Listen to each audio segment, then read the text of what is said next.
अस्सलाम वालेकुम नाज़रीन, मैं हूं अरसलान को। अगर आप देख रहे हैं प्रोग्राम असल बात, सबसे पहले आज के पहले हिस्से में हम ज़रा बात करेंगे। एक तो बरतानवी जरीदे फाइनेंशियल टाइम्स की एक बड़ी शानदार रिपोर्ट है, बल्कि उन्होंने खिराज तहसीन पेश किया, कसीरुल जहती शख्सियत करार दिया। पॉलिसी जिस तरह से पाकिस्तान अपनी बैनुल अक़वामी पॉलिसी को आगे लेकर चल रहा है, इसमें फील्ड मार्शल के रोल को सराहा और ये बड़ी इंपॉर्टेंट बात है।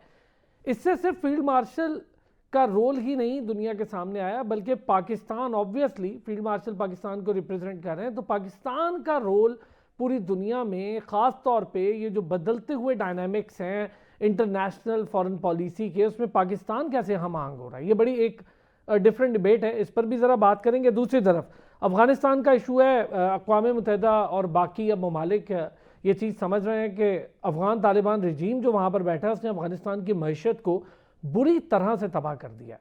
फिर यह भी वाज़ेह हुआ कि अक़वाम मुत्तहिदा ये बार बार इसरार कर रहा है कि अफ़गानिस्तान के अंदर बैठी जो हुकूमत है, एक तो तमाम अपने अंदर से दहशत गर्द ग्रोहों का ख़ात्मा करे और लोगों के तहफ़्फ़ुज़ को यकीनी बनाए, और वहाँ पर जो तिजारत जो तबाहली का शिकार है उसके लिए कोई बेहतर इक़दाम। ये तब तक मुमकिन नहीं है जब तक पाकिस्तान जो बात कह रहा है वो मानी नहीं जाती। पाकिस्तान वहाँ हमेशा से दहशत गर्दाना रोल का खात्मा, दहशत गर्द ग्रोहों का खात्मा, हुकूमत और उन दहशत गर्द ग्रोहों के दरमियान जो एक गठजोड़ है, क्योंकि अगर खात्मा नहीं हो रहा तो वाज़ेह गठजोड़ है, उसका खात्मा। फिर भारत की गोद में जा बैठे भारत, अब खुद पूरी दुनिया में दहशत गर्द करार दिया जा रहा है। बांग्लादेश के अंदर कत्लो गारत गिरी उस्मान हादी की हो या दूसरे लीडर की, वहाँ भारतीय रोल वाज़ेह हो गया।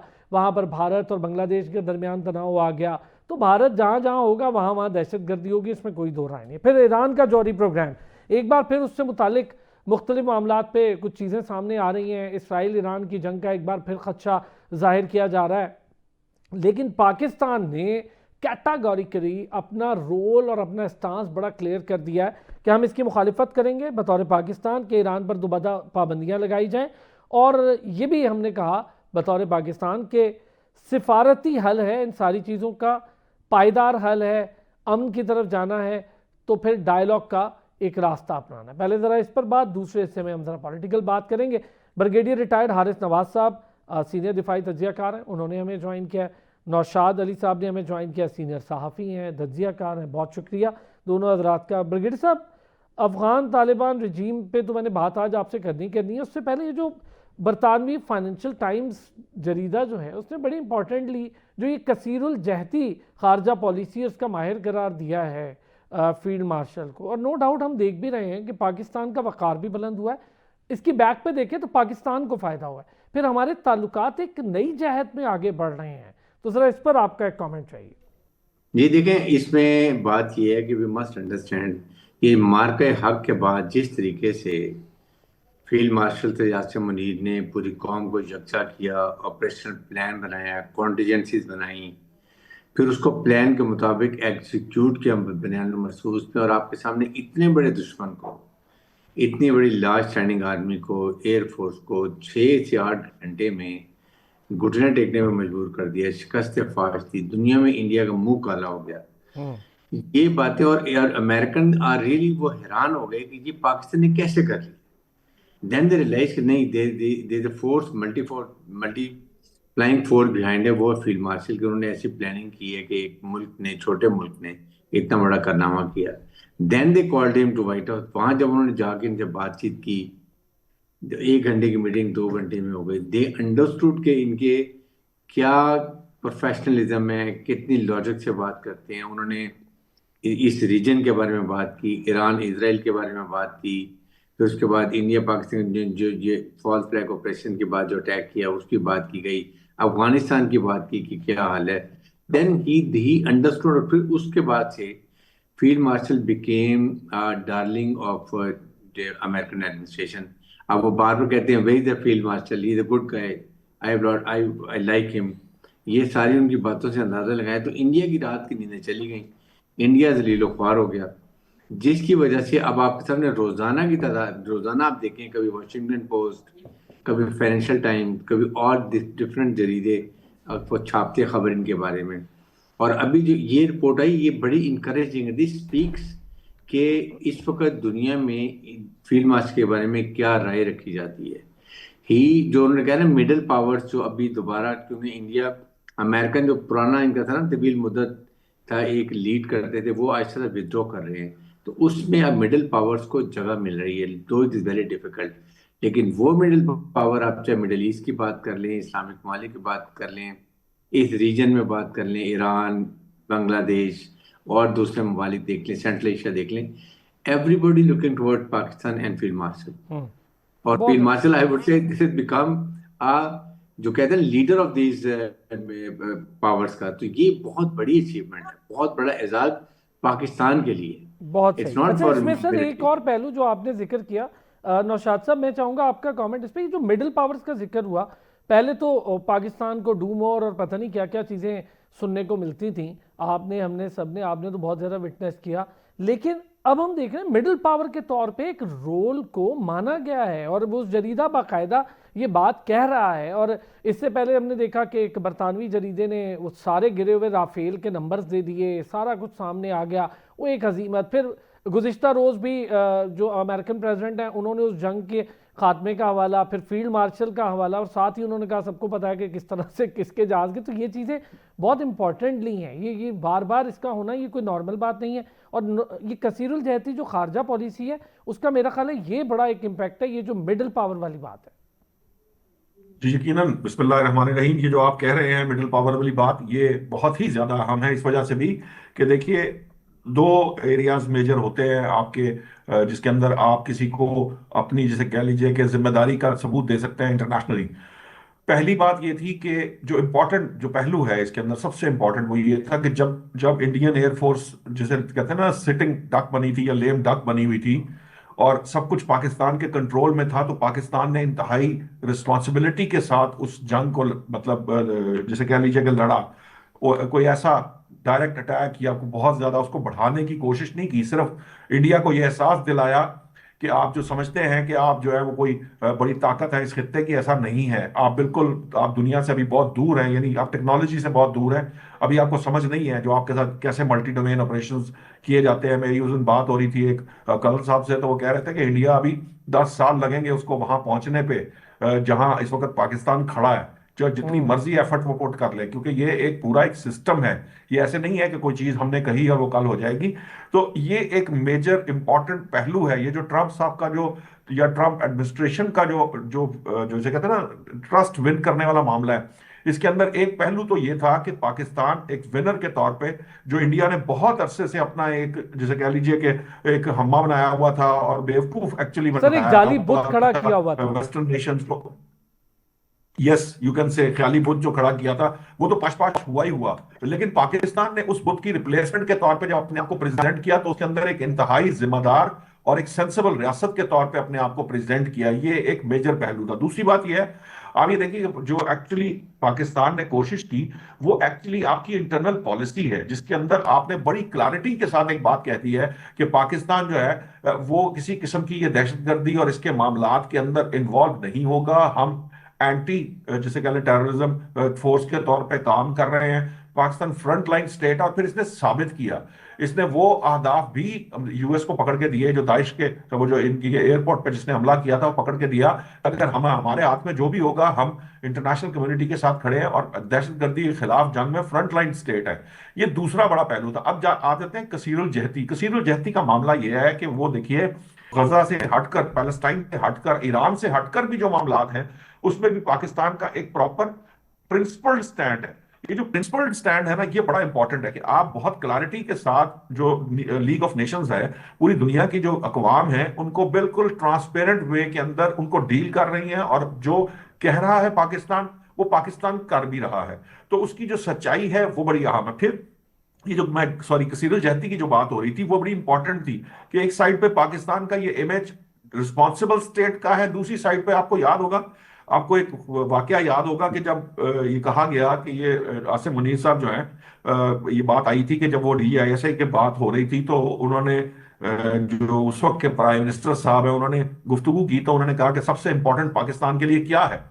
तो जो आसिम मुनीर साहब से का ख्याल था कि पाकिस्तान के लिए सबसे बड़ा मसला उसका मईशत है। और ये वो मामला था, ये वो सोच है एक्चुअली, जो जो ट्रम्प के साथ जो है ना वो बहुत ज्यादा और क्वालिफाई ये बात करती है सच या भी उसके है बहुत नौशाद करीब साहब, है। इंडिया अपनी मईशत को लेकर ही ये गलत अशारिये, ताकत, धौंस और चौधराहट ये अपनी मईशत को लेके करता रहा है। और अगर हम इसी पे जी जी फोकस ना कर रहे हैं, ये जो हमने नहीं किया पिछले काफी सालों में, उसका जी हमें बहुत सेटबैक हुआ। आपके सामने ये सारी चीजें। जी सही है। सबसे बड़ा बात यह है कि जो जब आपके एरिया ऑफ इंटरेस्ट मिल जाते हैं ना, क्योंकि आपने देखा ट्रम्प साहब कहते क्या हैं, वो कहते हैं मैं मुआहिदों के जरिए, तिजारत के जरिए जंगें रुकवा रहा हूं। वो मईशत जो है ना उनकी मेन बेस है, वो बेसिकली एक कारोबारी आदमी है। और जो जो इस वक्त फील्ड मार्शल की अप्रोच है, आप देख लीजिए, ये आप 20-21 साल बाद आपने वो ट्रांजैक्शन कर दी है जिसके बारे में कहा जाता था कि ये पेचीदा तरीन है, कई हुकूमतें गुजरी लेकिन ये ट्रांजैक्शन होना मुमकिन नहीं था। आज आप उसको कर गुजरे हैं। अगर आप उसको कर गुजरे हैं तो बाकी ट्रांजैक्शन करना, जो ये निजकारी का, प्राइवेटाइजेशन का मामला है, वो बड़ी आसानी आगे बढ़ेगा और लोगों का कॉन्फिडेंस बढ़ेगा। इससे पूरी मईशत को बहुत ज्यादा बूस्ट मिलेगा। अब मामला ये है कि जब आप एक बेहतरीन फील्ड मार्शल, मतलब आप फील्ड मार्शल है ना, फील्ड मार्शल जंग जीत कर बने, फिर आप बेहतरीन स्ट्रेटजिस्ट है, क्योंकि आपने बेहतरीन स्ट्रेटजी के साथ, मल्टी डोमेन ऑपरेशन के साथ अपने से कई गुना बड़ी ताकत को नो शिकस्त दे दी। डाउट। तीसरा मामला जो इंपॉर्टेंट है वो ये है कि आप जब जब आपके सामने आपका दुश्मन घुटनों पर था और लेम डक बना हुआ था, तब आपने उसके साथ किसी किस्म का कोई एग्रेशन शो नहीं किया। आपने सिर्फ उसको उसको एहसास दिलाया, उसको बताया कि भाई ये जो पाकिस्तान के मुतालिक जो आपकी सोच या अप्रोच या आप दुनिया को बताते हैं, ये गलत है। हमारी ताकत हमारे पास मौजूद है और हम आपको जवाब देना जानते हैं। बहुत हम दांत खट्टे कर बहुत सकते हैं, दांत आपने खट्टे बड़ी किए अच्छी गए। बात कही कि जब ताकत हमारे हाथ में थी, दुश्मन ज़ेर था, उस वक्त हमने एग्रेशन शो नहीं किया, बल्कि उसको सिर्फ इतना ही बताना था कि एक जवाब हम पॉइंट और ले तुमसे। लीजिए, एक पॉइंट और ले जी लीजिए। जी। चौथा पॉइंट जो था ना, वो कॉन्फिडेंस का था। जो दहशतगर्दी से मुतालिक पाकिस्तान जो कह रहा है वो कर रहा है, जबकि उसके अगेंस्ट इंडिया जो दिखा रहा था वो नहीं था। बल्कि एक्चुअली इस सारे खित्ते में जो पाकिस्तान का मौकफ था कि इसके पीछे, इस दहशतगर्दी के पीछे भारत मौजूद है, वो दुनिया के सामने खुलकर आ गया। कनाडा, अमेरिका, बरतानिया, हर जगह से ये जी, इसकी बांग्लादेश गवाही आपके सामने आ गई। सामने, चाइना आपके सामने, इवन यस। रशिया। अब रशिया को भी इस बात का अदराक ईरान हो के रहा है। साथ उन्होंने क्या किया आपने देखा, भारत इंडियंस ने। बिल्कुल, ईरान के साथ, ईरान का मामला सर बड़ा ज़रूरी होगा, इस पर भी ज़रा डिस्कशन हमने करनी है। ब्रिगेडियर साहब, जी ईरान के मामले पर एक बार फिर आवाज़ें उठ रही हैं, एक बार फिर जंग का खतरा मंडला रहा है, एक बार फिर ईरान के जौहरी प्रोग्राम पर पाबंदियों की बात हो रही है। लेकिन पाकिस्तान ने अपना स्टांस बड़ा क्लियर रखा है और अच्छा है कि ऑलरेडी फील्ड मार्शल भी, वज़ीर आज़म भी एक साथ एक चीज़ पर, एक तरह से एक पेज पे बात हो रही है कि हम ये कहते हैं जी कि उन पर पाबंदियां ना लगाएं, बल्कि एक पायदार हल की तरफ सिफारती काविशों के तहत जाए। देखिए, पहले इन्होंने जो अटैक किया उसमें क्या गेन किया आपने? ठीक है, एटॉमिक उनका थोड़ा बहुत नुकसान कर लिया, बट इजराइल का क्या हाल हुआ? इजराइल ने सीज फायर की रिक्वेस्ट की and they come to know के what is the military might of Iran. Iranian बहुत रेजिलियंट कौम है, और वो जिस तरीके से उन्होंने फिर बाद में अपने सुपरसोनिक, हाइपरसोनिक मिसाइल्स इस्तेमाल किए, वो they could not control them. और उनको बाहर बहुत ज़्यादा, इजराइल छोटा मुल्क है, उनको तो बहुत ज़्यादा नुकसान हुआ है। बात यह है कि पाकिस्तान का स्टांस इज वेरी क्लियर कि आप निगोशिएट करें, मुज़ाकरात से बात करें, लड़ाई मसाइल का हल नहीं है। सेकंड, जो उनको आईएईए की तरफ से ऑथराइज्ड है यूरेनियम को एनरिच करने का, वो उनको हक होना चाहिए, जो ईरान का नुक्ता नज़र है। उनके लीडर, स्पिरिचुअल लीडर ने भी कह दी कि हम बिल्कुल टोटली अगेंस्ट है न्यूक्लियर बम बनाने के। इस्लाम में भी जिसकी इजाज़त नहीं है, जहाँ जहाँ कैटास्ट्रॉफिक इफेक्ट हों किसी चीज़ के। सेकंड, पाकिस्तान को बिल्कुल, Pakistan, I am sure we will talk to American also, they will make them understand कि आप बैठ के बात करें और निगोशिएट करें, और सैंक्शन नहीं लगने चाहिए। सैंक्शन लगने से इस खित्ते में सबको फर्क पड़ता है। पाकिस्तान को सबसे ज़्यादा इफेक्ट हो रहा है। हम ना उनसे गैस ले सक रहे हैं, ना हम उनसे ऑयल ले सक रहे हैं, जबकि इंडिया ने और चाइना ने उन सैंक्शन के दौरान में भी 50% प्रीपेड प्राइस के ऊपर ऑयल लिया, और इंडिया ने सबसे ज़्यादा जैसी की है। इसीलिए जो ट्रम्प जो गॉट यूनाइट के ये दोगली पॉलिसी रखते रहे कि उधर यूक्रेन से वॉर के अंदर में भी ये रशिया से सस्ता लेते रहे, उसको रिफाइन करके महंगा बेचते रहे हैं, और अभी भी यही अच्छा, कर रहे इसमें हैं। एक पहलू तो है ब्रिगेडियर साहब, इसमें जरा इस पे कमेंट कीजिएगा। ये जो आप बात कर रहे हैं, इसमें एक पहलू ये है कि पाकिस्तान बैनुल-अक़वामी कवानीन की जो एहतराम है वो करता है। इसका मतलब ये है कि भारत नहीं करता, धज्जियां उड़ाता है, इसका अदराक हो रहा है अब दुनिया को। 100%, इसीलिए तो उन पर 50% टैरिफ लगे हैं। दैट्स वाई दुनिया ने कहा जी कि ईरान से आप बिजनेस नहीं करेंगे। उन्होंने करते रहे, ऑयल सस्ता लेते रहे, और आप उनका 50% टैरिफ लगाए, और फिर उन्होंने रिन्यू दोबारा फिर लगाए हैं। दैट मीन्स कि उनकी जो दोगली पॉलिसी थी वो बड़ी क्लियर हो गई है। पाकिस्तान को चाहिए कि ईरान के बारे में अमेरिका से खुल के बात करें। हमारे फील्ड मार्शल की बात सुनी जाती है, प्राइम मिनिस्टर की सुनी जाती है। We must tell them the consequences of this war in ये ईरान और इसराइल की, कि इसके क्या आफ्टर इफेक्ट्स होंगे, क्या नुकसानात होंगे। और सबके बाद जब ईरान एक विलिंग है नेगोशिएशन करने के लिए, इंटरनेशनल एटॉमिक एनर्जी कमीशन की जो भी मैंडेट है, अगर वो उसको पूरा करें तो दे हैव अ राइट। अगर आप कहते हैं कि 3.5 आप परसेंट आप रीच कर सकते हैं, तो why you are not allowed. अगर उससे ज्यादा करते हैं, यस, और वो भी फिर जब आईए का उनका वहाँ मॉनिटरिंग है, they should check it up. But अगर आप ये चाहते हैं कि उस मिल को बिल्कुल तबाह कर दें, उसकी ये जो आपके मिसाइल टेक्नोलॉजी खत्म कर दें, मिसाइल कैपेबिलिटी खत्म कर दें, ये वो नहीं होगा, ये वो कौम नहीं है। ये सीरिया, ईरान, लिबिया, ये इराक, लिबिया नहीं है। They will fight till last man last bullet. ये उन्होंने प्रूव करके दिखा दिए। इसलिए और इसलिए तो शक्र पाकिस्तान की बातें हुई हैं। देखें, पाकिस्तान ने इस ईरान इसराइल लड़ाई में और पाकिस्तान इंडिया लड़ाई में बहुत गेन किया। हमारा स्टेचर दुनिया में बहुत ऊंचा चला गया। हमारी बात को दुनिया सुनती है, हमारे से सब स्ट्रेटेजिक दफाई मुआहदे करने के लिए तैयार हैं। अभी आपके सामने लिबिया से हमारा बहुत बड़ा कॉन्ट्रैक्ट हुआ साइन, वो आपको उससे अंदाजा लगा लें। आपको एयर शो में दुबई में जेफ थंडर के कितने कॉन्ट्रैक्ट साइन हुए, कितने एमओयू साइन हुए, वो हमें पता है। इंडिया के साथ क्या हुआ है। तो इसलिए इसको हमें अभी इस वक्त पाकिस्तान को चाहिए, फॉरेन ऑफिस को इसका पूरे डेलिब्रेशन करें, होमवर्क करें, एंड देन ये जरूर अमेरिकन से बात करें कि आप बैठ के बात करें, and we are there to help. अगर निगोशिएट करने, we are there to mediate, we will talk to Iranian और बैठ के बात करें। और जो लेजिटिमेट प्रॉपर सोल्यूशन है इसका, वो आप just solution that should be managed.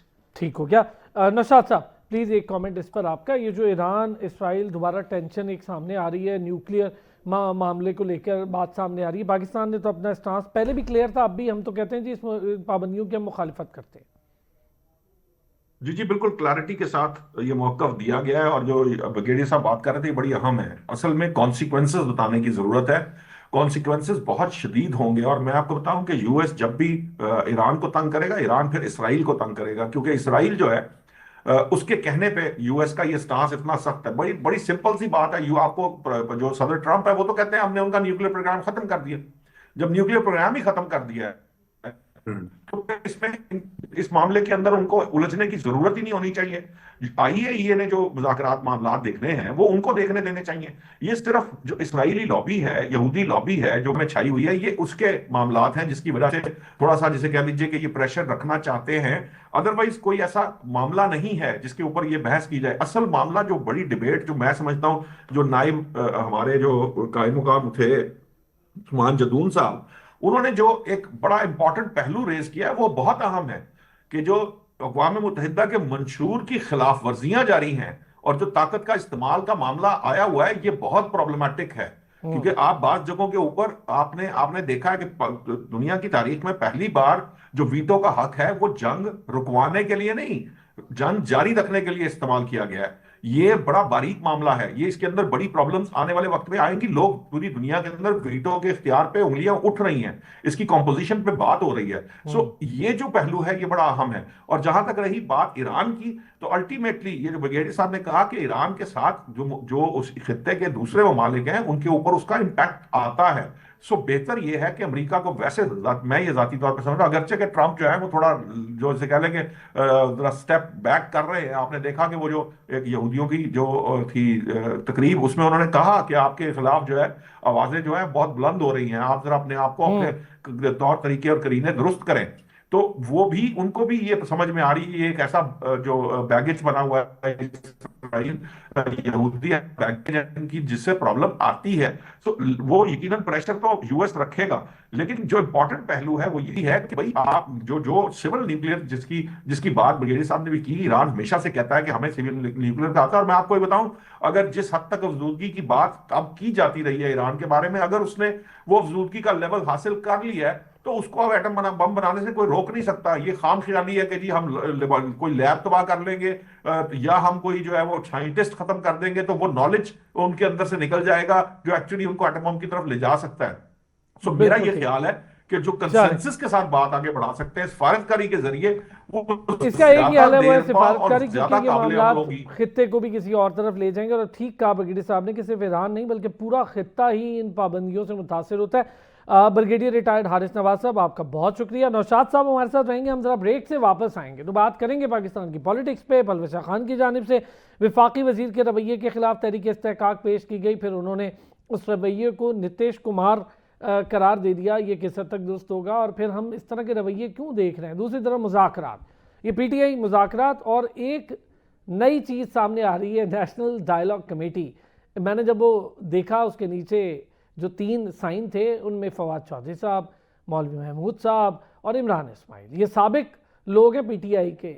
ये जिन लोगों को मुज़ाकरात के लिए बाहर कह रहे हैं उनमें बानी पीटीआई का नाम नहीं है बल्कि शाह महमूद कुरैशी का नाम है। ये क्या मामला है, इस पर भी बात करते हैं एक ब्रेक के बाद। वेलकम बैक जी, जैसे कि मैंने कहा था जरा ब्रेक से वापस आएंगे, पाकिस्तान की पॉलिटिक्स पे बात करेंगे। काफ़ी सारी चीज़ें हैं। साबिक पीटीआई रहनुमाओं ने जो वज़ीर आज़म को ख़त लिखा, वज़ीर आज़म ने मुज़ाकरात की पेशकश की, मुज़ाकरात की पेशकश पे नेशनल डायलॉग कमेटी सामने आ गई। ये नेशनल डायलॉग कमेटी कौन है भाई?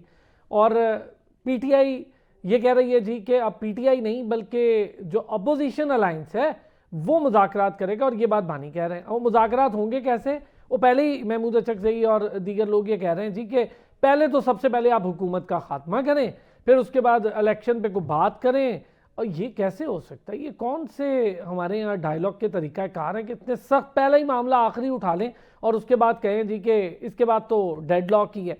नौशाद साहब हमारे साथ मौजूद हैं, सीनियर सहाफ़ी हैं, तजिया कार हैं। बेगराज साहब ने भी हमें ज्वाइन कर दिया, सीनियर सहाफ़ी और तजिया कार हैं।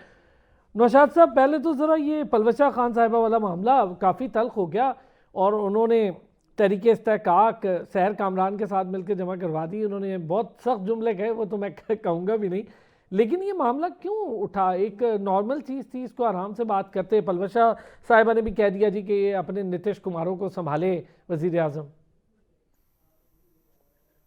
जरा ये नीतीश कुमार वाला टर्म जो है ये थोड़ा मेरा ख्याल है जरा आउट ऑफ सब्जेक्ट है। इसको ये नहीं कहना चाहिए था पलवशा खान साहिबा की तरफ से। लेकिन जो बेसिकली ये है कि देखिए, वो जब आप दुखती रग पे किसी के हाथ रखते हैं तो यकीनन चीखें निकल जाती हैं। अलीम खान साहब जो है उनको मोहतात रहना चाहिए था, क्योंकि अगर कोई बात, कोई आर्गुमेंट हो रहा है, बड़ा अच्छा मौका होता है जब आप पे तनकीद की जाती है या किसी ऐसे मसले की तरफ तवज्जो दिलाई जाती है, तो आप उसको अगर पॉजिटिवली ले रहे हो तो मुस्बत अंदाज में उसको क्लैरिफाई भी किया जा सकता है। जब आप राइट पर होते हैं या आपका कोई मसला नहीं होता, फिर आपको गुस्सा नहीं आना चाहिए। ये जो जिस किस्म की जुबान उस वक्त इस्तेमाल की गई उस इजलास के अंदर, जिस तरह की शटअप कॉल्स दी गई, मैं नहीं समझता कि ये पार्लियामेंटेरियंस को सूट करती है ये जुबान। लेकिन बहरहाल हमारे यहाँ जरा मिजाज एक तो जिसे कह लें कि अदम बर्दाश्त बहुत बढ़ती चली जा रही है, एक वो मामला है। दूसरी बात यह है कि जिस शख्स के अंदर कोई बाहर तौर कहीं ना कहीं कोई झोल होता है या कोई प्रॉब्लम होती है तो फिर वो उसको गुस्सा भी आ जाता है। गुस्सा करने वाली बात नहीं थी, सवाल पूछा गया, सवाल का जवाब दिया जाना चाहिए। इसीलिए ये कमेटियां मौजूद हैं और इन कमेटियों में इनका मकसद बनाने का यही है, चाहे वो किसी दूसरे बाहर के बाद बात की जा रही हो, चाहे कमेटी के अपने मेंबर के बारे में बात की जा रही हो, चाहे किसी भी सेनेटर के बारे में बात की जा रही हो या नेशनल असेंबली, क्योंकि वो पब्लिक जो ऑफिस होल्ड करते हैं, जब पब्लिक ऑफिस होल्ड करते हैं तो वो अकाउंटेबल है। तो अकाउंटेबल जो शख्स होता है उसको किसी सूरत किसी जो है ना, चाहे उनका अपना कुलीग ही क्यों ना सवाल कर रहा हो, उन्हें उसका जवाब देना चाहिए। तो मैं जाती तौर पे समझता हूँ अगरचे ये बात माफी पे खत्म हो जानी चाहिए थी, माफी मांग ली थी अलीम खान साहब ने भी, ये बात वहीं खत्म हो जानी थी, शायद मीडिया के अंदर भी नहीं आनी चाहिए थी। लेकिन बहरहाल पलवशा खान साहिबा जो है अब उसको एक्सप्लॉइट करने की कोशिश कर रही हैं। मेरा नहीं ख्याल कि ये कोई ज्यादा मुनासिब है। बाहर तो जैसे कह लीजिए कि पीपल्स पार्टी कोई मौका जाने नहीं देती। आप जानते हैं कि उनकी कोशिश ये होती है कि जहां कहीं वो बन पाए उनसे, क्योंकि उनको पता है हुकूमत जो है इस वक्त ऑल आउट जो है वो पावर में आ गई हुई है। हर तरह से वो कंफर्टेबल है, चाहे अदलिया हो, चाहे एस्टैब्लिशमेंट हो, चाहे उनके पास नंबर गेम हो। तो हर तरह से, चूंकि इस वक्त जो पहले जब ये इत्तेहाद बना था उस वक्त ये सिचुएशन नहीं थी। पीटीआई पीपल्स पार्टी के पास बड़ी ब्लैकमेलिंग पोजीशन थी जो वो करते भी रहे, आईनी जो पोजीशन रखते हुए। लेकिन अब वो उनकी जो बार्गेन है ना वो बहुत कमजोर हो गई है, वो पोजीशन बहुत कमजोर हो गई। तो फिर अल्टीमेटली वो इस तरह के सहारे लेंगे, ये इस तरह की नुक्ताचीनी भी करेंगे और इस तरह के जो भी मौके उन्हें मिलेंगे उसको भरपूर तरीके से एक्सप्लॉइट करेंगे। ठीक हो गया अजबेक साहब, थोड़ा सा इस चीज़ को देखना चाहिए। वजारत एक बड़ा अहम आपके पास पोर्टफोलियो है, उस पर सवाल भी उठते हैं, उस पर जवाब भी देना होता है और वजीर से ही सवाल किए जाते हैं। थोड़ा सा तहम्मुल का मुजाहरा कर लेते। और पलवशा साहिबा ने भी जिस तरह प्रेस कॉन्फ्रेंस की मैंने सुनी, क्या समझ रहे हैं, ऐसा ऐसा होना चाहिए? दो मेन इत्तेहादी हैं इस हुकूमत के।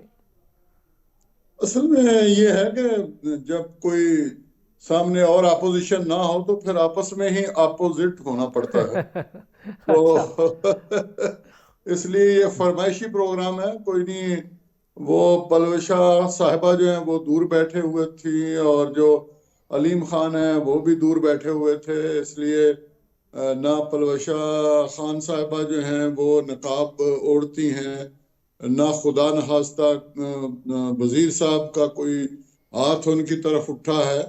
तो इसलिए, लेकिन चूंकि अब अपोजिशन है नहीं, इसलिए फिर क्या किया जाए, अब अपोजिशन भी बनानी पड़ेगी खुद ही हुक्मरान इत्तेहाद को। तो उसके लिए जो है वो गाहे गाहे गाहे गाहे जो है वो जो अपोजिशन वाला चस्का है वो लेने पे जी चाहता है। तो वो पाकिस्तान पीपल्स पार्टी जो है मिजाजन तो आपको पता है ना कि बड़ी अपोजिशन में होती है, लेकिन जो उसकी क्यादत है वो समझदार है, उन्हें पता है कि मामलात जो हैं वो कितने नाजुक हैं, और एक कश्ती के सवार हैं। अगर किसी ने कश्ती में सुराख करने की कोशिश की तो डूब सारे ही जाएंगे। तो कोई बात नहीं, ये मेरा ख्याल है कि वो अगर तहरीक इस्तेकाक भी पेश कर दिया है तो कोई नहीं, उसके ऊपर अलीम खान जो है वो बड़े दिल वाले आदमी है, वो दोबारा माफी मांग लेंगे। और अगर कोई उन्हें स्पीकर की तरफ से या किसी तरफ से कोई सजा भी मिलती है तो वो भुगत लेंगे, कोई ऐसी बात नहीं। कोई ऐसी बात नहीं। आपने अपोजिशन का जिक्र किया है, अभी बेग साहब क्यों नहीं है अपोजिशन? ये खत लिख रही है अपोजिशन, तो कह रही है कि करें, नेशनल डायलॉग कमेटी बन गई है। आप कह रहे हैं अपोजिशन नहीं है, कैसे नौशाद साहब अपोजिशन नहीं है फिर? नहीं, देखिए, ये बात किसी हद तक बेग साहब की ठीक है कि उस तरह की ओपोजिशन तो नहीं है ना।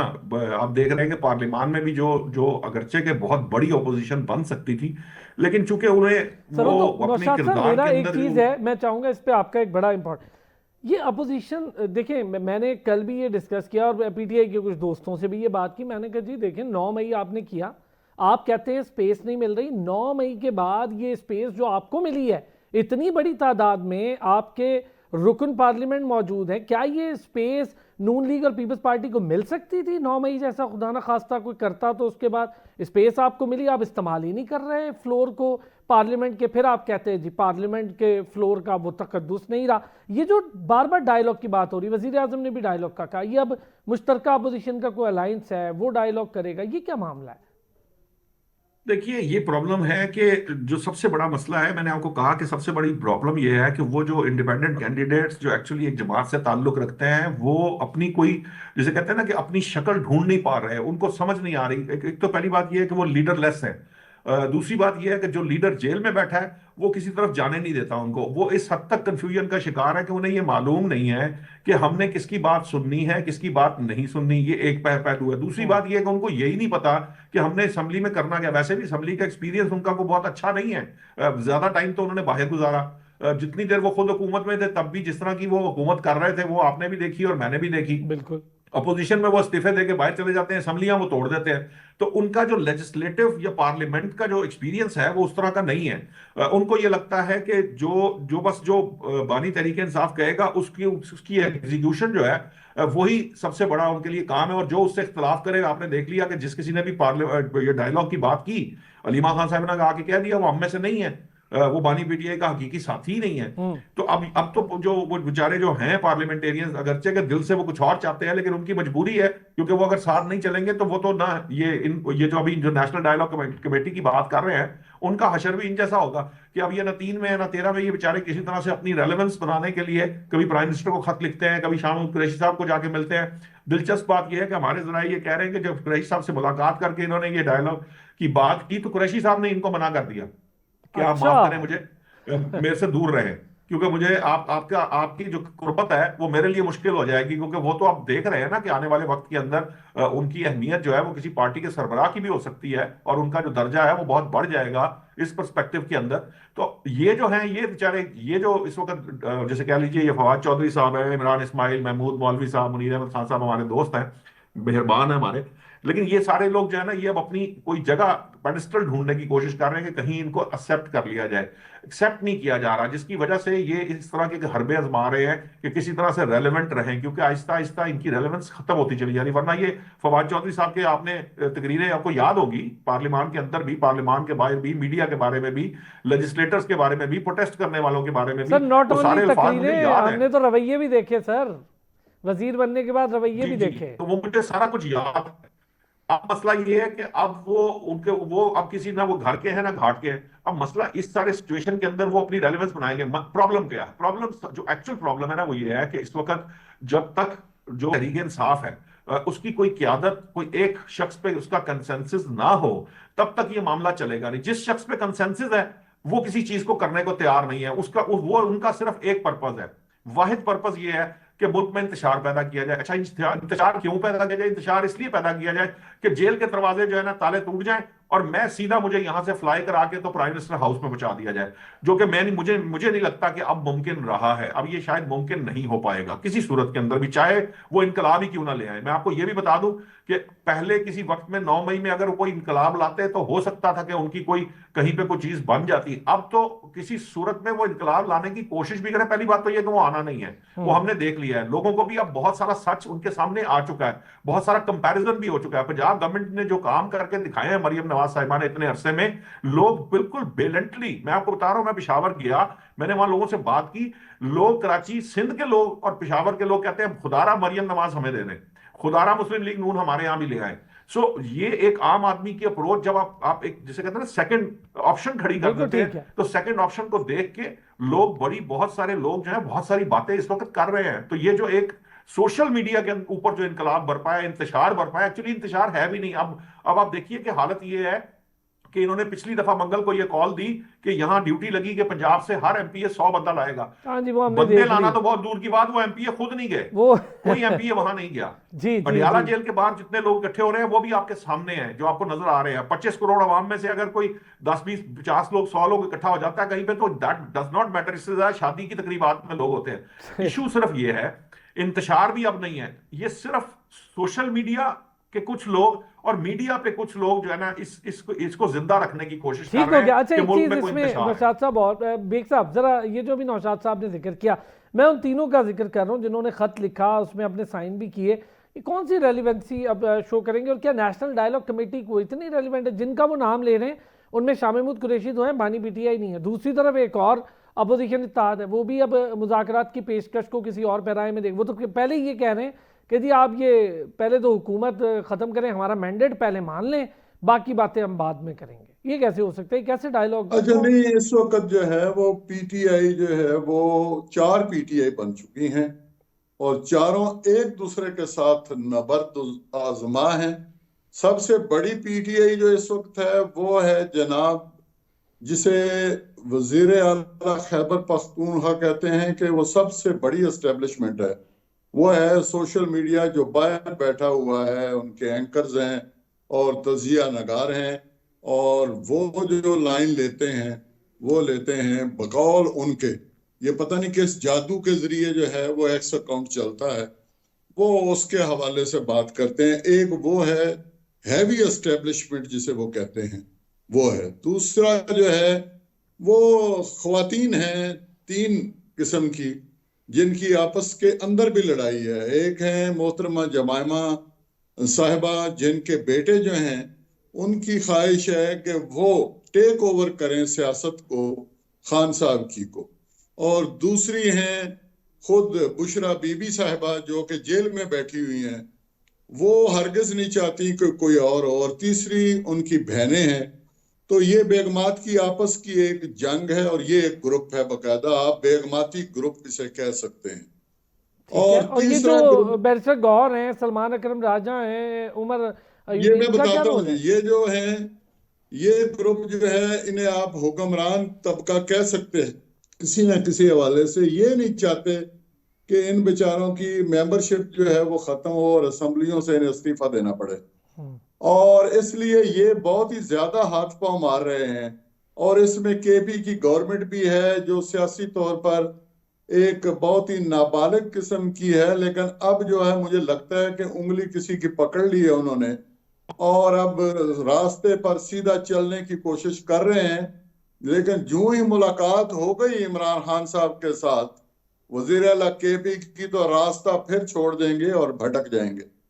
और चौथा और आखिरी ग्रुप वो है जिसका कोई जिक्र नहीं, जो जेलों में पड़े हैं, जो जिस तरह अभी कहा उन्होंने नौशाद साहब ने कि वो इररेलेवेंट हैं। वो खतूत ग्रुप है, वो मोहब्बत भरे खत लिखता रहता है, खुद फाड़ देता है। कभी कासत जो है वो भूल जाता है देना, कभी जो है वो कासत गलत एड्रेस पर भेज देता है। उन्हीं की वो शाख है जिन्हें आप ग्रेटर अपोजिशन कह रहे हैं, जो बने हुए हैं। वो अचकजई साहब जो हैं, मैं तो पहले भी आपके प्रोग्राम में कह चुका हूं कि वो सिर्फ कफन दफन के लिए तशरीफ लाए हुए हैं। और आप चंद दिनों में देखेंगे कि वो ये पीटीआई को दफनाने के बाद जो है वो हाथ झाड़ते हुए काम तमाम करते हुए इंशाल्लाह चादर कंधे पे रखेंगे और किसी और मुहिम नहीं, पर लेकिन निकल ये पड़ेंगे। इस तरह, मैं एक चीज़, मेरा सिर्फ सवाल इससे रेलिवेंट ये है कि आपने जो बात कही तो शाह साहब, जो लोग पीटीआई के देरीना लोग थे ही नहीं, अव्वल तो देरीना वैसे भी कोई नहीं थे, वो जो थे वो सदर बनने के लिए आए, उनको भी हटा दिया गया। देरीना लोग थे नहीं, जो थे वो इनके मुखालिफ चले गए, इनके अकाउंट्स की डिटेल लेकर अकबर एस बाबर की तरह। अब ये देरीना लोग तो हैं नहीं, लेकिन जो लोग इन्होंने इलेक्टेबल के नाम पे उठाए वो भी इनके साथ नहीं है। फिर ये जो जैसे अभी केपी के वजीर आला का जिक्र कर रहे हैं, उनका मामला भी बिल्कुल डिफरेंट है। मुझे तो ये समझ नहीं आ रही कि उन्होंने कहा कि 8,400 अरब रुपए हमारे 1947 से फंसे हुए हैं। 2018 में इनकी हुकूमत थी, वजीर आला इनका था, वजीर आजम इनका था, तो तब क्यों नहीं निकलवा लिए? अब उन्हें क्यों याद आ गए? फिर वो सिर्फ मिलने की बात कर रहे हैं, बाकी सूबा बिल्कुल आग में झोंक दी है। भाई देखिए, वो ये सारा पब्लिक कंजम्पशन के लिए है ना, ये अपने वोटर को सेटिस्फाई करने के लिए, ये पॉलिटिकल स्टेटमेंट है। 35 पंक्चर लगा दो, ये फॉर्म 47 जो है, ये पूरा वेल प्लान्ड एक सिस्टम था फॉर्म 47 का। और मैं आपको दिलचस्प बात बताता हूँ, आपको याद होगा एक एक एक साहब थे जिन्होंने इंटरव्यू दिया था, मुझे उनका नाम भूल गया है, जिनको ये लगाना चाह रहे थे इलेक्शन कमीशन का चेयरमैन। तो इन्होंने उनसे कहा कि हम आपसे फॉर्म 47 बनवाएंगे, ये बात उनके अपने मुंह से कही हुई है। तो मैंने कहा जी मैं इस तरह के काम नहीं करूंगा। तो जब चीफ इलेक्शन कमिश्नर लग रहा था, तो उस वक्त ये बात इनके दिमाग में थी। ये सारा फॉर्म 47 का प्लान इन्होंने उस वक्त तैयार किया था, जो इस वक्त अच्छा। इन्होंने इस इलेक्शन हारने के बाद नून लीग पे डाल दिया। नून लीग अब चूंकि वो सोशल मीडिया को और मीडिया को उसकी डीलिंग को समझती और जानती नहीं है, वो इनके टैक्टिक्स को भी नहीं समझ पाती, सो इसलिए ये बात हो नहीं पाती। हालांकि मुझे पता है कि जो फॉर्म 45 और 47 इनिशियली इनके लोगों ने प्रोवाइड किए, ये आपके नुमाइंदों को, चैनल के नुमाइंदों को और चैनल के रिपोर्टर्स को इन्होंने खुद बुला के प्रोवाइड किए, वो सारे जाली थे। इन्होंने खुद जानबूझ के इस इलेक्शन को खराब किया था ताकि ये इंटरनेशनली इसकी एक वाइब बने कि ये इलेक्शन में धांधली हो रही है। हालांकि जीत कर जो खुद आए थे आरटीएस बिठा के, उनको पता था कि यहां कहीं कोई गेम हो सकती है, चूंकि वहां पे अब वो आरटीएस वाला मामला दोहराया नहीं जा सकता था। इन्होंने अगला स्टेप ले लिया। ये सारा कुछ पहले से प्लान था। अब सिस्टम क्या है? सिस्टम ये है, प्रॉब्लम ये है कि इनका ये जो पाकिस्तान तहरीक इंसाफ है ना, ये सिर्फ बयानियों पे चलती है। ये जो आप बात कर रहे हैं ना, बयानियां बहुत जरूरी है उनके लिए। मैं आपको जिम्मेदारी के साथ बता रहा हूं कि जो लोग, जो एक बात जर्नलिस्ट चीफ मिनिस्टर को मिले थे, उन्होंने, चीफ मिनिस्टर ने कहा कि हम मजबूर हैं, हम जो सोशल मीडिया है उसके हाथों मजबूर है। अगर हम ये बयानिए की बात नहीं करेंगे, पीटीआई जो बानी पीटीआई के साथ इनलाइन नहीं होंगे, लोग हमारी माओ बहनों को गालियां देते हैं। यही बात महमूद खान अचकजई ने कही है उस दिन खड़े होके कि हमें तो पीटीआई का जो सोशल मीडिया वो नहीं बख्शता। तो जो इनके फैसले हैं, इनका सारे का सारा जो पूरे का पूरा सिस्टम है, वो सोशल मीडिया ड्राइव करता है। और सोशल मीडिया आपने देखा था, बतौर प्राइम मिनिस्टर जो बानी पीटीआई हैं, बतौर प्राइम मिनिस्टर इमरान खान को अपने किए गए इकदाम से पीछे हटना पड़ा जब उनके ऊपर सोशल मीडिया का प्रेशर आया। सो मैं जो प्रॉब्लम है वो ये है कि ये सारे बयानियों की जंग लड़ रहे हैं। ये जितने भी लोग हैं, ये 4 ग्रुप्स की बात की, शायद इससे कहीं ज्यादा ग्रुप्स बन चुके हैं जो पीटीआई है, बट ये 4 ग्रुप्स की भी बात अगर आप करें, ये सारे बयानिए बनाते हैं। ये जो अलीमा खान साहिबा वहां पर मंगल को बैठती हैं, धरना देती हैं, बयानिए की कोशिश है।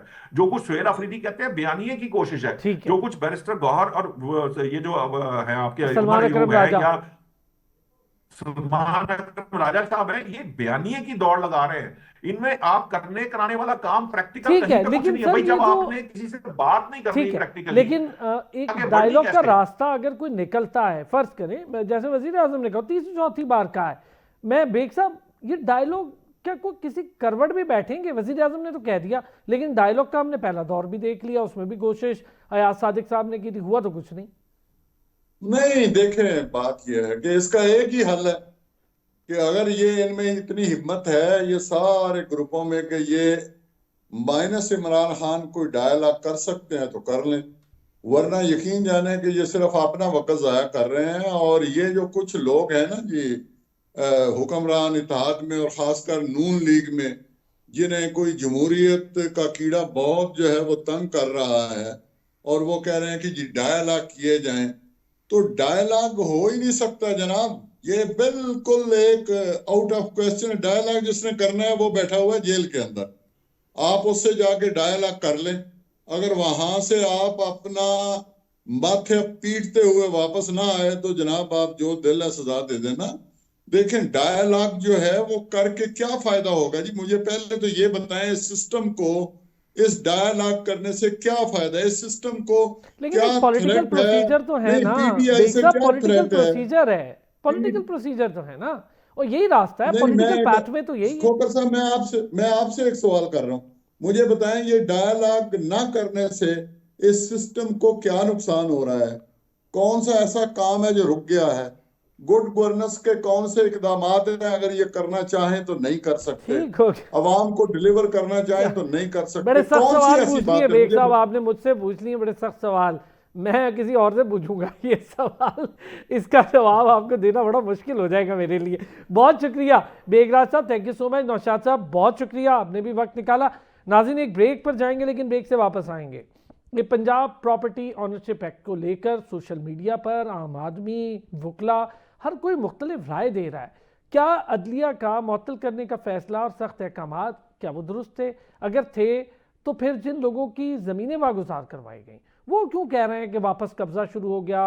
कौन से मालिकान हैं जिनको कब्ज़ा वापस दिया जा रहा है? तो कैसे आम आदमी की ज़िंदगी में बेहतरी आएगी, और क्या इस इकदाम के कोई मज़ीद कॉन्सिक्वेंसेज होंगे, या फिर मामलात को किसी और तरह देखा जाएगा? पंजाब गवर्नमेंट इसको सुप्रीम कोर्ट ले जाने के दर पर है। तो ब्रेक से वापस आते हैं इस पर बात। हम कहेंगे लाहौर हाई कोर्ट ने प्रॉपर्टी ऑनरशिप एक्ट से मुतालिक दरख्वास्तों को फुल बेंच को भिजवा दिया है। रुकन पीटीआई ये कह रहे हैं जी कि समझ से बाला तरह कि हुकूमत को अदलिया से क्या प्रॉब्लम है, क्या दुश्मनी है, लेकिन लोग इससे बरक्स बात कर रहे हैं। जिनके कब्जे वागुजार हुए वो लोग इससे कुछ और बात कर रहे हैं। 90 दिन इंसाफ की फरहमी और सालों सालों अदालतों के धक्के खाते लोग, साइलीन, आप सब ने देखा। इन सारी चीज़ों पर बात करेंगे। इसका खात्मा दुरुस्त था, इसके चलते रहना दुरुस्त था? ये जो एक कॉन्फ्लिक्ट ऑफ पावर की बात कर रही है अदलिया के जी, डिप्टी कमिश्नर कैसे फैसला कर सकते हैं, रेवेन्यू के लोग कैसे फैसला कर सकते हैं, लेकिन लोगों को तो रिलीफ मिल रहा था। अतीकुर रसूल साहब माहिर कानून है, हमारे साथ मौजूद है। अतीक साहब thank you so much. Atiq साहब बड़ा वावेला मचा हुआ है सोशल मीडिया पर भी, आम लोग भी, और उमूमी तौर पर मैं खुद भी देख रहा हूँ, कई लोग मुझसे भी बात कर रहे हैं कि ये क्या हो गया, ये तो बड़ा अच्छा एक्ट था, इसको ऐसे नहीं होना चाहिए था। आप क्या समझते हैं? बिस्मिल्लाहिर्रहमानिर्रहीम। देखें, इस पे हमने बड़े ध्यान से बात करनी है, क्योंकि ये मामला जो है वो जनरल पब्लिक से रिलेटेड है, और साथ साथ इसमें एग्जेक्टिव और जो जुडिशरी है उसके दरमियान जो सेपरेशन ऑफ पावर्स हैं, जो कॉन्स्टिट्यूशन गारंटी करता है, वो इससे हिट हो रहा है। इससे हिट हो रहा है आर्टिकल 4 कॉन्स्टिट्यूशन ऑफ पाकिस्तान, जो कि ये गारंटी करता है कि हर शहरी को जो है वो अकॉर्डिंग टू लॉ जो है उसको ट्रीट किया जाएगा। Right of fair trial article 10A constitution का, वो इसमें जो है वो हिट हो रहा है। आर्टिकल 23 जो प्रॉपर्टी ऑन करने से रिलेटेड है, 24 वो भी इससे हिट हो रहा है, और आर्टिकल 25 भी। तो ये फंडामेंटल राइट्स का मामला है। अब ये जो कानून पास हुआ है, जो ऑर्डिनेंस बेसिकली अक्टूबर में पास किया गया था और जिसको अब इम्प्लीमेंट किया गया है थ्रू एग्जेक्टिव, अब ये एग्जेक्टिव की तरफ से जो कानून पे implementation through dispute resolution committees के जो है वो जरिए किया जा रहा है, इसमें हो क्या रहा है, ये कानून कहता क्या है? जो शोर और वावेला आपको सोशल मीडिया पर नजर आ रहा है, हमने उसको अपनी जो तासुब की ऐनक है या अदरवाइज उससे हटा के हमने और आपने कानून के पैराए में देखना है, और ये देखना है कि जिसकी एप्लीकेशन पर अमल दरामद हो रहा है और जिसके अगेंस्ट हो रहा है, क्या दोनों को फेयर ट्रायल का मौका दिया जा रहा है या नहीं दिया जा रहा? क्या कानून के मुताबिक एक की एप्लीकेशन सुनी जा रही है तो जो कानून दूसरे को राइट्स देता है उस पर अमल दरामद हो रहा है या नहीं हो रहा? साथ साथ हमने ये भी देखना है कि जो ऑलरेडी आपके पास कवानीन मौजूद हैं, चाहे वो इलीगल डिस्पोजेशन एक्ट की शक्ल में हो, चाहे वो स्पेसिफिक रिलीफ एक्ट की शक्ल में हो, चाहे वो कानून शहादत जो आपको दूसरे को राइट ये देता है कि वो एविडेंस जो थ्रू कानून जो है वो पेश कर सके, उस पर अमल दरामद हो रहा है या नहीं हो रहा। हमने ये सारी चीजें देखकर इस पे जो है वो कमेंट करना है।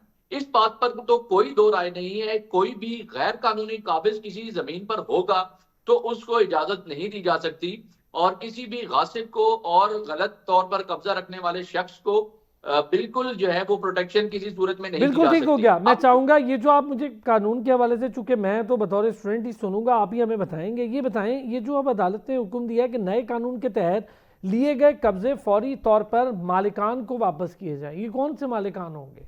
ये खुद इसमें अच्छा, इसमें बड़ी इंपॉर्टेंट बात है। हुआ क्या है, आपने, मैं बतौर वकील अल्हम्दुलिल्लाह चीजें देखता हूं, करता भी हूं। होता यह है कि एक शख्स ने एप्लीकेशन दी, उसको जो है दूसरी पार्टी को किसी को बुलाया गया, किसी को नहीं बुलाया गया। कानून के मुताबिक यह है कि एक समन करने का पूरा प्रोसेस मौजूद है, और इसी तरह अगर कोई डॉक्यूमेंट लेके आ गया है, उस डॉक्यूमेंट के असली या जाली होने पर आपके पास फौरन क्या ऐसा पैरामीटर है कि आपने उस डॉक्यूमेंट को जो है वो समझ लिया कि यही ठीक है। आपके एंटी करप्शन कोर्ट्स भरी पड़ी हैं, अब हर पटवारी भी जो है वो सही नहीं है, हर पटवारी गलत भी नहीं है। आपके एंटी करप्शन के मामलात जो हैं वो फिर जो एक पूरी चेन है नीचे से लेकर ऊपर तक, आप इस एग्जेक्टिव के मामलात को बड़े अच्छे तरीके से समझते हैं। तो क्या उस डॉक्यूमेंट को जो आपके सामने रख दिया गया, आपने फौरन उसको दुरुस्त समझ के एक शख्स को कह दिया कि ठीक है जी आपका कब्जा जो है वो हम दिलवा देते हैं, और फौरन ऑर्डर होता है कि पुलिस को जाके मौके पर कब्जा दे दो। ये प्रोसेस इस तरह से नहीं है। दूसरी पार्टी को सुना जाए, उसका मौकफ क्या है। ये जो लोग हाई कोर्ट में लेकर गए हैं अपना केस, उनका ग्राउंड क्या था, उनको सुना नहीं गया, उनकी बात जो कानून के पैराए में देखी जानी चाहिए थी उसको परखा नहीं गया। उनके पास जो डॉक्यूमेंट थे, उनको आपके पास कौन सा ऐसा पैरामीटर मौजूद है कि जो आपके मुंह के सामने पेपर पड़ा हुआ है यही ठीक है और जो दूसरा है वो गलत है। तो ये बुनियादी तौर पर वो प्ली लेकर गए हैं कि जनाब हमें सुने, हमारे पास जो डॉक्यूमेंट मौजूद है, हमने जो आज से जमीन पहले इतने खरीदी थी। अब मैं आपको एक छोटी सी एग्जांपल दे देता हूँ। एक शख्स ने जो है वो जमीन किसी को एग्रीमेंट टू सेल के जरिए बेच दी, और इन द मीन टाइम वो इनके ऊपर जो रेवेन्यू रिकॉर्ड में इंतकाल दर्ज ना करवा सका, वो फौत हो गया, उसके बच्चे पीछे से आगे। अब नाम जमीन के कागजात जो हैं वो उन बच्चों के हैं, लेकिन उनका वालिद सेल करके दूसरी पार्टी को चला गया जिसने वहां पर मकान बना लिया है, और वो डबल स्टोरी मकान अपने करोड़ों रुपए लगा के बनाकर बैठा हुआ है। अब उसके पास चूंकि उस वजह से, उसकी फौत होने की वजह से म्यूटेशन नहीं उसके नाम दर्ज हो सका, तो इट मींस कि चूंकि वो मालिक नहीं नजर आ रहा पेपर में, तो आप उसकी वो एग्रीमेंट टू सेल और वो सारी चीजें आप एक पलक झपकने में खत्म कर दें। ये बुनियादी तौर पर इसके पीछे है। आप इसको विजडम को लेके जाएं, और कानून के मुताबिक उन्होंने कहा है कि देखें सारी चीजें परखें, एक पूरा प्रोसेस लेके जाएं, और फिर उसी में एक ट्रिब्यूनल का जिक्र है। अगर आप समझते हैं, डीआरसी समझती है कि इसमें इस प्रोसेस को कंप्लीट करने के बाद कोई अगर इसमें एविडेंस कलेक्ट करना चाहिए या कुछ इस तरह के मामला है, तो वो ट्रिब्यूनल को रेफर करें। ट्रिब्यूनल का नोटिफिकेशन अभी 2 दिन पहले जो है वो हाई कोर्ट के ऑर्डर के बाद हो रहा है, जो ट्रिब्यूनल्स बन रहे हैं। तो इसको पूरे प्रोसेस को कानून के मुताबिक लेकर चलें, और मुनासिब अगर लगता है तब इसको लेकर चलें ना। ठीक हो गया। अच्छा, जैसे आपने भी हमें बताया कि ठीक है, बहुत अच्छा आपने बताया कि कोई बंदा है वो फौत हो जाता है और ट्रांसफ़र नहीं होती ज़मीन, लेकिन उसके बच्चे उस घर में रहना शुरू करते हैं, पैसे भी वो दे चुका है, अब उसका कोई ऐसे कंक्रीट एविडेंस भी मौजूद नहीं है। यहाँ पर आपसे मैं जानना ये चाहूँगा, तो हम लोग अपने ये डॉक्यूमेंटेशन वाला जो मामला है, जैसे गाड़ियों का कर दिया गया है कि आप अगर गाड़ी अपने नाम ट्रांसफ़र नहीं कराते तो जो मालिक है वो उसको मुअत्तल करवा सकता है 1035 पर कॉल करके। तो इस तरह का हमारे यहाँ कानून मौजूद है ऑलरेडी कि एक बंदा है वो पैसे दे चुका है, कच्ची पक्की रसीदें उसको मिल गई हैं, अब उसने अपने नाम ट्रांसफ़र कराना है, और मालिक जिसने बेचा था वो भी मौजूद नहीं है और जिसने ख़रीदा था वो भी मौजूद नहीं। यहाँ क्या डिस्प्यूट है, ये कैसे हल होगा? क्या इसके लिए जो 90 दिन दिए इन्होंने, ये हल हो जाएगा इसमें? देखिए ना, असल में ना हमें थोड़ा सा पीछे हमें जाना पड़ेगा। हर 40 साल के बाद बंदोबस्त होता है जमीनों का, एक पूरा प्रोसेस है। 1940 से लेकर आज तक ये बंदोबस्त नहीं हुआ। जो 80 में ड्यू था, 80 के बाद 2020 में ड्यू था, वो नहीं हुआ। उसके बाद मसाइल क्या बढ़े कि यहाँ पर स्टैम्प पेपर पर जो जमीनें सेल करने वाला मामला है, आपने खुद भी देखा होगा, लोग जो है वो स्टाम्प पर जमीनें खरीद लेते हैं, एग्रीमेंट कर लेते हैं और रहना शुरू कर देते हैं। यहाँ पर आप 60-70% आपको इस तरह के लोग मिलेंगे। बहुत सारी ऐसी प्रॉपर्टी है जो देहात के अंदर या शहर के अंदर अंदरूने आबादी आ जाती है, उनकी भी ओनरशिप के डॉक्यूमेंट्स लोगों के पास जो है वो मौजूद नहीं है। अब होता यह है कि किसी एक के पास भी पेपर निकल आया तो वो इसका मिस यूज, बुनियादी तौर पर इस कानून का जो मिस यूज होने का खतरा है वो बहुत ज्यादा है। इन सारी चीजों को जब हमारी जो ऑर्डिनेंस ये बनाया जा रहा था तो हमारी गवर्नमेंट ने शायद जो है वो ध्यान नहीं दिया। अब यही मामला जो है वो आगे बढ़ रहा है। अब जब ये चीजें आगे बढ़ी हैं, कोर्ट में मैटर आया, इसको फुल कोर्ट में लेके जाया गया है, तो ये छोटे छोटे इस तरह के मसाइल मौजूद हैं, इनके हल के लिए भी जो है वो काम करने की जरूरत है। जैसे जैसे आगे बढ़ेगा इसके मामलात, इसके मसाइल जो है वो हमने सामने आएंगे और उनको हल करने के लिए भी एक प्रोसेस जो है वो बनाया जाएगा। ठीक हो गया। सरेदस्त प्रॉब्लम जी उनको सुनने का मौका मिला है या नहीं है, इस ऑर्डिनेंस में कहां पर है या कहां तक उनको दिया गया है, ठीक होगी बात। इसी तरह जो मैं चेक्स एंड बैलेंसेस का, सेपरेशन ऑफ पावर्स का और कॉन्स्टिट्यूशन पर इम्प्लीमेंटेशन का उसकी ट्रू स्पिरिट के मुताबिक मैं अमल दरामद की बात कर रहा हूं, वो कहां पर आपको मेक श्योर होती नजर आ रही है। जाहिर है ये सारी चीजें नजर आएंगी तो मामलात होंगे आपको। और एक चीज मैं यहाँ पर देखूंगा कि हाई कोर्ट का ऑर्डर आया है, तो उसके बाद आपने देखा है गवर्नमेंट की तरफ से जो या सोशल मीडिया पर जो एक तूफान जो है वो बर्पा हुआ है, फिर Punjab bar council, Pakistan bar council और दीगर बार कौंसिल्स और लोगों ने उस पर अपना करना शुरू कर दिया। ये मामला इस तरह से होना चाहिए कि आम शहरी को उसके घर तक सस्ता इंसाफ फराहम करने के लिए हर बेहतरीन कदम उठाया जाना चाहिए। बिल्कुल ठीक हो गया सर। इसमें दो चीज़ें आपने बड़ी अच्छी कही कि एक तो कानूनी तकाजे अगर आपने पूरे कर दिए हैं तो ऑर्डिनेंस पे किसी को एतराज़ भी नहीं होगा, आप अदालती जंग भी जीत जाएंगे। दूसरा, अदालतें अगर सस्ता फौरी इंसाफ के लिए थोड़ी सख्ती कर लेती, लोगों का एक पैराहा बना देती, 60 दिन में कर देते, 90 दिन में कर देते, ये तो 90 साल में नहीं हो पाता, तो लोगों को भी इस पर कोई एतराज़ नहीं होता। ये दो तरफा मामला लोगों के लिए परेशानी। बहुत शुक्रिया अतीकुर रसूल साहब, आपने भी हमें ज्वाइन किया। नाज़रीन आपका भी बहुत शुक्रिया। कल फिर होती है मुलाकात, अपना ख्याल रखिएगा।